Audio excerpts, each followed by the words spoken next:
Bonjour, mon nom est Stéphanie Simard et aujourd'hui nous faisons un portrait communautaire d'une organisation toute particulière.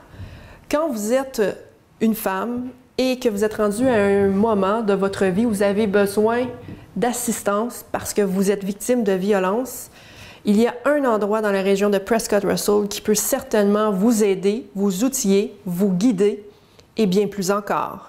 Je parle bien évidemment de la maison Interlude. Alors suivez-moi alors que je m'entretiens avec Sylvie Gravel.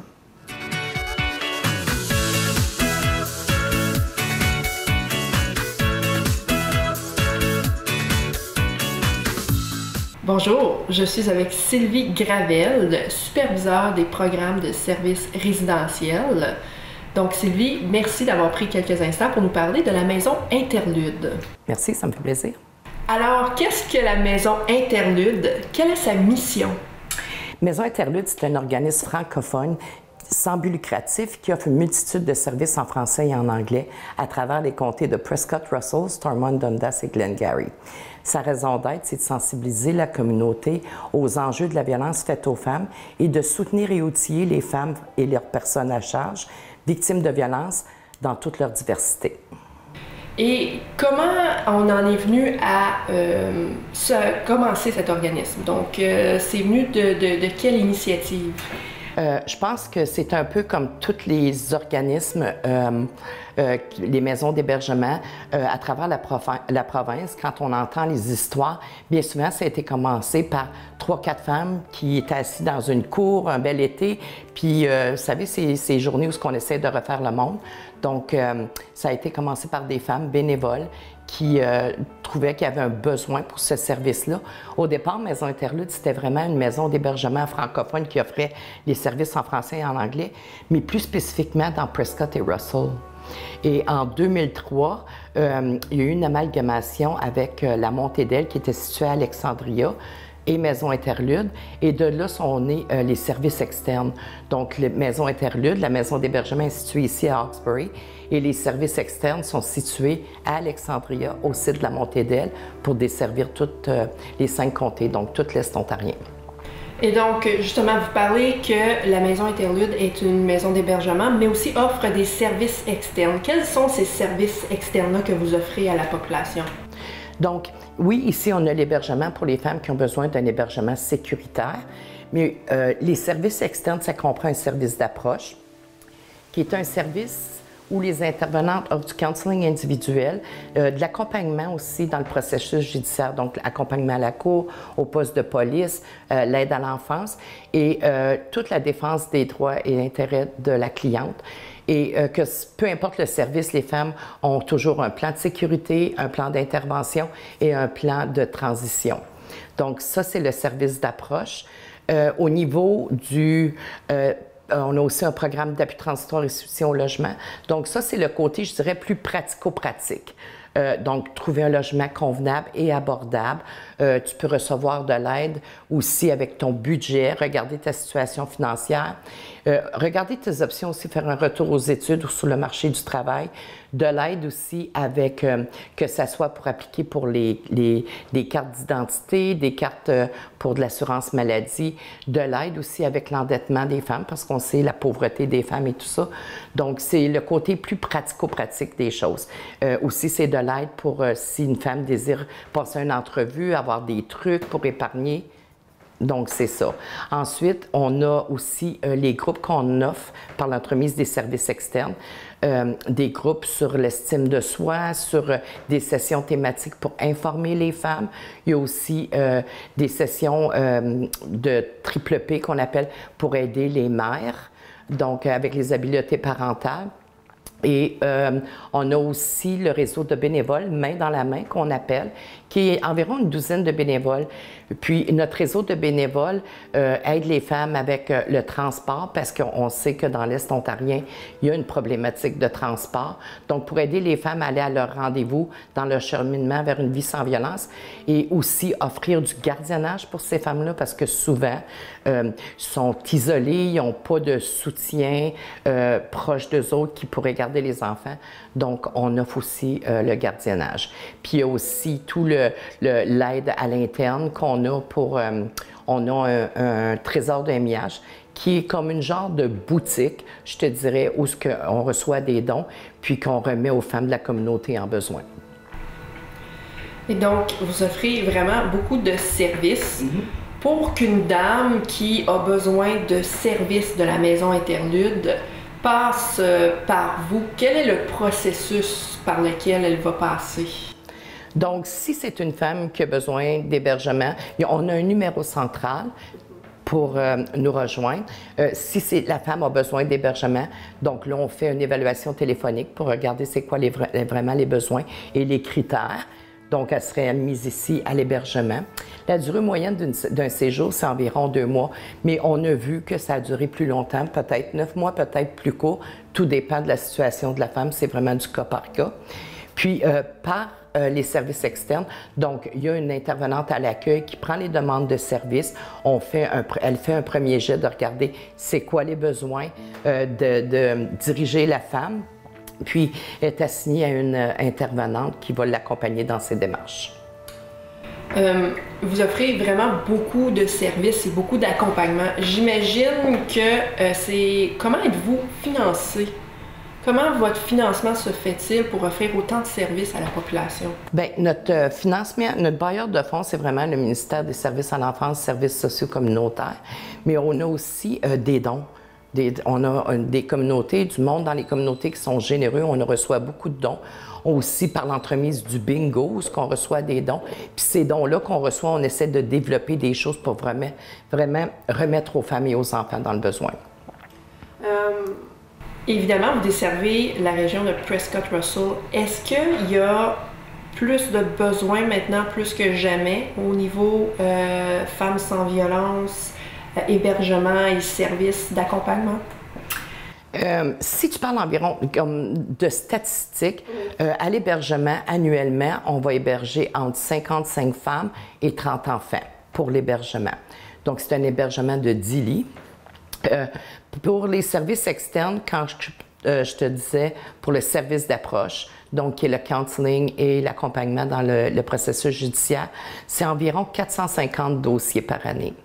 Au niveau d'appui transitoire et soutien au logement, c'est 250 dossiers. Puis quand on parle des services aux enfants et ados, c'est environ 125 par année. Donc, oui, les chiffres augmentent d'année en année, ce qu'on peut voir depuis les derniers, je te dirais, 17 ans. Par contre, la raison pour ça, je crois que c'est parce qu'on en parle plus, parce qu'on fait plus de sensibilisation, d'où l'importance d'aller dans les écoles, de sensibiliser, d'aller dans les communautés, informer les gens qu'il y a des services qui ne sont pas seuls, puis qu'on peut les accompagner dans ça. J'entends beaucoup une petite cloche qu'on a depuis l'entrevue. Oui. C'est quoi cette petite cloche-là? C'est notre système d'alarme parce qu'on est quand même dans un environnement sécuritaire. Donc, à chaque fois qu'une porte ouvre, que quelqu'un sort ou entre, on entend, c'est l'alarme qui nous indique qu'il y a quelqu'un qui rentre ou qui sort. Mais on a des caméras puis on peut surveiller. Parce qu'on a un centre d'hébergement qui est à côté, etc. Est-ce que les gens qui travaillent ici se sentent en sécurité quand même? Oui. Oui. Tu dis le centre d'hébergement est à côté, donc on est au sous-sol où sont situés les bureaux administratifs et les bureaux des services externes. Donc, on a des intervenantes qui voient des clientes, puis l'hébergement est à l'étage. Exact. Donc, tout le monde se sent en sécurité malgré tout. Je sais que c'est une maison, puis on n'annonce pas aussi l'adresse de cette maison aussi, pour des raisons évidentes. Donc, on est content de savoir que tout le monde se sent en sécurité. Vous avez parlé que vous offrez beaucoup de services. Est-ce que les services ont évolué au travers des années? Si oui, pourquoi? Oui, les services ont évolué. Puis, on travaille aussi avec le ministère a un outil qui est le sondage de la satisfaction à la clientèle que chaque cliente qui passe dans nos services, on leur demande de bien vouloir remplir. Puis, une fois par année, on a ces résultats-là. Donc, on regarde ces résultats-là. On évalue aussi nos propres services, nos façons de faire. On regarde c'est quoi les besoins. On travaille en partenariat aussi. On est membre de la coalition pour éliminer la violence faite aux femmes dans Prescott-Russell, qui est un regroupement d'organismes. qui travaillent ensemble pour vraiment aider les communautés, évaluer les besoins, quels sont les besoins, puis mettre des choses en place. On est aussi membre de RACA, qui est le réseau d'action communautaire contre l'abus dans SDG, donc qui est le semblable de la coalition. Donc, on regarde ça, puis on essaie vraiment d'adapter nos services en fonction des besoins des femmes qui se présentent à chaque année. Donc, on le sait que la pauvreté des femmes, ça existe, l'endettement des femmes, donc ça, c'est aussi difficile. Puis l'impact de la violence, parce qu'à long terme, l'impact de la violence, c'est très néfaste sur la santé des femmes. Donc, on essaie de mettre des choses en place pour vraiment les aider à gérer tout ça. Vous êtes évidemment un organisme sans but lucratif et donc, comme tout organisme sans but lucratif, vous avez des défis. Quels sont vos défis principaux? Nos défis principaux, je te dirais, à part l'argent, parce que c'est certain qu'au niveau financier, je veux dire, mais les défis, je dirais que c'est... On a un vaste territoire à couvrir quand on regarde ça. On est quand même, au niveau des employés, je te dirais à peu près 26, mais ça compte les employés tant à l'hébergement qu'au service externe que l'administration. Donc, puis quand on regarde le nombre de dossiers, les défis, c'est vraiment là, d'offrir le plus de services au plus de gens possible, aux femmes et aux enfants. Une fois que quelqu'un est rentré et bénéficie de vos services, est-ce qu'il y a beaucoup de femmes qui régressent ou qui retournent dans ce pattern-là d'abus? Ou est-ce qu'ils sont tellement bien accompagnés qu'ils finissent par se sortir de ce cercle vicieux? Bien, moi, je te dirais, c'est pas juste une question d'être bien accompagnée ou quoi que ce soit. Une femme victime de violence vient. C'est certain qu'avec elle, on va voir c'est quoi le cycle de la violence. Notre but, c'est vraiment d'expliquer c'est quoi les formes de violence, de comprendre le cycle de la violence, de reconnaître les signes avertisseurs. Parfois, les femmes vont retourner dans leur situation pour plein de raisons. Que ça peut être des raisons pour ne pas briser la famille, ça peut être pour une question de religion, ça peut être une question, comme on parlait tantôt, de la pauvreté des femmes. C'est pas évident pour une femme de partir, de pas avoir, premièrement, la plupart du temps, c'est eux autres qui doivent quitter le nid familial. Donc, de recommencer en eux, souvent avec des dettes. Puis ça demande aussi, si on parle d'une femme qui vient en maison d'hébergement, qui reste dans le comté de Russell, que ce soit à Castleman, Rockland, elle doit quitter sa communauté, venir ici, ça veut dire déménager les enfants d'école. Il y a toute la question financière. Mais il y a plein de raisons pourquoi qu'une femme va retourner ou, comme tu dis, régresser. Moi, je ne vais pas comme régresser, c'est juste de faire les étapes et de bien comprendre ces étapes.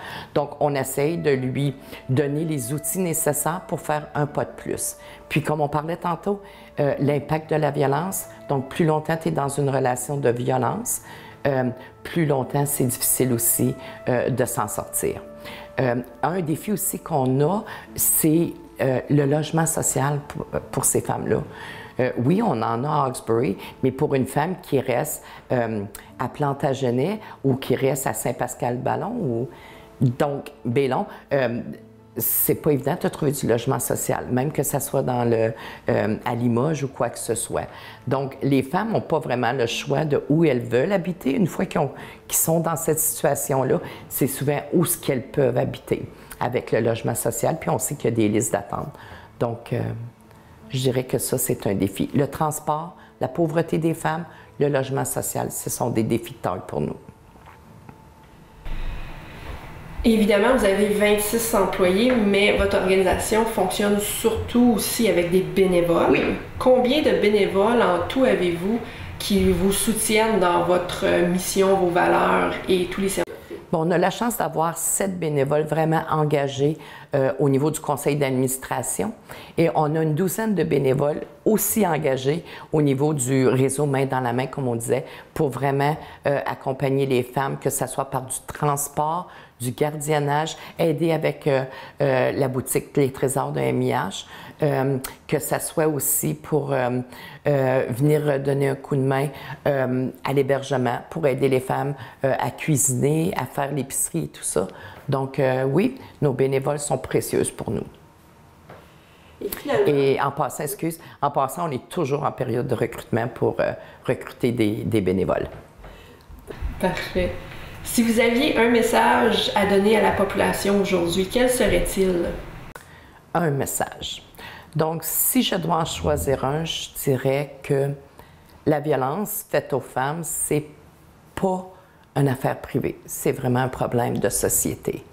Donc, si on voit quelque chose, puis on le sait, qui n'a pas raison d'être, on devrait apporter notre aide et notre soutien. Que ce soit par informer la personne qui a des services, que ce soit d'appeler pour de l'aide. Je pense que c'est le message que je voudrais passer. Parfait. Eh bien, je vous remercie, Sylvie, d'avoir pris quelques instants pour nous parler de la Maison Interlude. Puis on vous souhaite bonne chance dans le futur. Un gros merci. Et donc, j'espère que ce témoignage vous outille ou vous aide à mieux comprendre la Maison Interlude. Et pour vous à la maison qui aurait besoin d'aide ou qui aurait besoin d'assistance pour quelconque raison, nous vous invitons à communiquer avec eux par courriel aux coordonnées ci-dessus. Ce fut Stéphanie pour un portrait d'organisme.